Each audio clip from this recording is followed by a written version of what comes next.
మొట్టమొదటిగా సదా తెలుగులోనే 'జయం' అనే సినిమా చేసింది. ఇందులో నటన పరంగా, అందం పరంగా మెప్పించిన ఈ చిన్నది మంచి గుర్తింపు అందుకుంది. ఇక టాలీవుడ్‌లో వరుసగా ఆఫర్‌లను దక్కించుకొని సత్తా చాటింది. ఇలా టాలీవుడ్‌లోని స్టార్ హీరోల సరసన కూడా నటించింది. ఇలా ఎన్నో సినిమాలు చేసి సదా తెలుగులో స్టార్‌గా మారిపోయింది.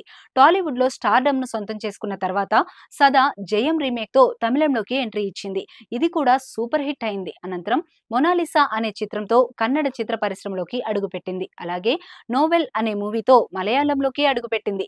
ఆ మధ్య 'ఢీ' షోలో మెరిసిన ఈ బ్యూటీ ఇటీవలే స్టార్ మాలో ప్రసారమైన 'బీబీ జోడీ' షోకు జడ్జిగా వ్యవహరించింది. ఈ క్రమంలోనే అదే ఛానల్లో వస్తున్న 'నీతోనే డాన్స్ సీజన్ 2' అనే షోకు కూడా న్యాయ నిర్ణేతగా చేస్తోంది. ఇలా సదా సౌత్ ఇండియా మొత్తంలో హవాను చూపించగలిగింది. ఒకప్పుడు ఏకధాటిగా సినిమాలు చేసినా ఈ మధ్య కాలంలో హీరోయిన్ గా పెద్దగా అవకాశాలను అందుకోవడంలో సదా విఫలమవుతోంది. ఈ మధ్యన 'అహింస', 'ఆదికేశవ' మూవీలు చేసింది. అదే సమయంలో యమడు ఈ మధ్య కాలంలో వెబ్ సిరీస్లు, షోలు చేస్తూ ఫుల్ బిజీగానే ఉంటోంది.